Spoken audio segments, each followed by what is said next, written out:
मंडळी, खरं तर महाराष्ट्राच्या राजकारणात आजची लढत ही महायुती विरुद्ध महाविकास आघाडी अशी असायला हवी होती.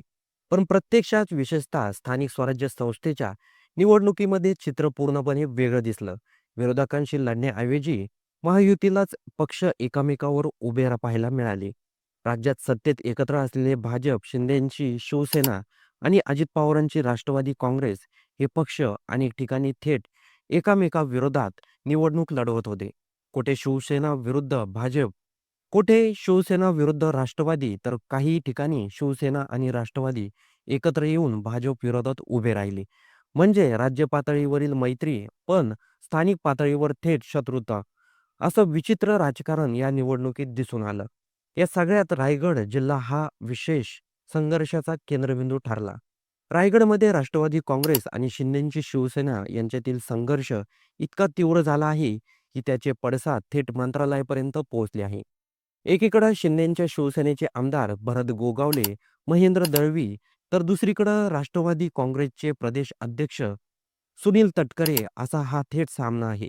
रायगडच्या राजकारणात हा संघर्ष नवीन नाही, पण यावेळी तो कमालीचा टोकाला गेला. या संघर्षाचं सगळ्यात मोठं उदाहरण म्हणजे रायगड जिल्ह्याला पालकमंत्री मिळालेला नाही. कारण शिंदे गटाचे तिन्ही आमदारांचा ठाम विरोध आहे की रायगडचं पालकमंत्री पद तटकरे कुटुंबाकडे जाऊ नये.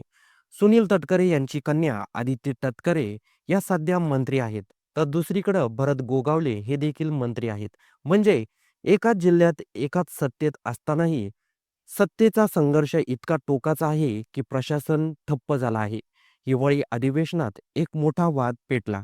उद्धव ठाकरे गटाचे नेते अंबादास दानवे यांनी सोशल मीडियावर एक व्हिडिओ पोस्ट केला, ज्याला कॅश बॉम्ब असं म्हटलं गेलं.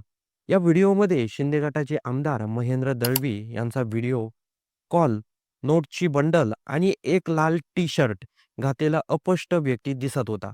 हा व्हिडिओ व्हायरल होताच राजकारण तापलं. शिंदे गटाने तात्काळ पलटवार केला. हा व्हिडिओ मार्प केलेला आहे, बनावट आहे असा दावा करण्यात आला.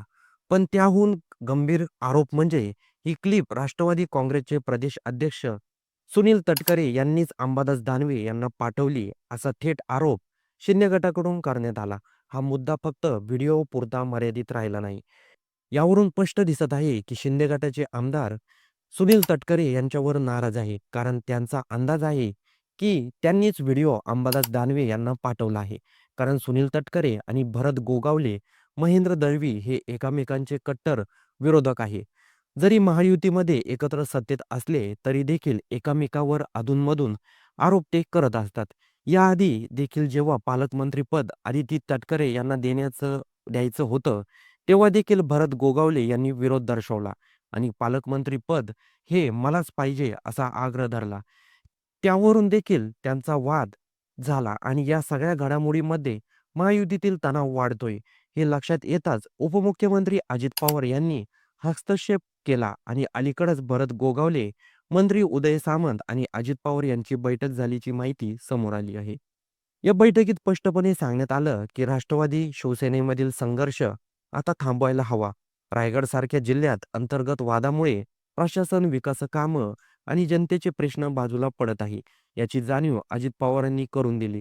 दोन्ही बाजूंनी जपून भूमिका घ्यावी, सार्वजनिक टीका टाळावी, वाद चिघळू नयेत याची जबाबदारी घ्यावी, अशी भूमिका त्यांनी मांडली.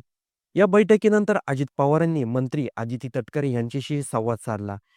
चर्चेत एकच संदेश देण्यात आला: वाद वाढायला नको, महायुतीची प्रतिमा खराब होऊ नये आणि स्थानिक राजकारणामुळे राज्य सरकार अडचणीत येऊ नये, असं त्यांचं मत होतं.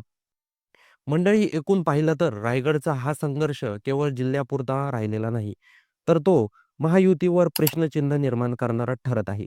स्थानिक स्वराज्य संस्थेच्या निवडणुकीनं हे स्पष्ट केलं आहे की सत्ता एकत्र असली तरी राजकारण मात्र अजूनही वेगवेगळ्या दिशेने धावत आहे. मंडळी, बघूया या नेत्यांमधला वाद मिटतो का? त्याचबरोबर महायुतीमध्ये महानगरपालिका जागा वाटपावरून फॉर्म्युला ठरत आहे. यामध्ये भाजपचे प्रदेश अध्यक्ष रवींद्र चव्हाण यांनी स्पष्ट शब्दात सांगितलं आहे, महायुतीचा एकमत येत आहे. त्यामुळे तिन्ही पक्ष हे एकत्र महापालिका निवडणुकीमध्ये दिसतील. एकीकडं शिवसेना राष्ट्रवादी वाद आणि दुसरीकडं महापालिकेसाठी बैठका. तर बघूया आता पुढील काही दिवसामध्ये काय घडामोडी घडतात.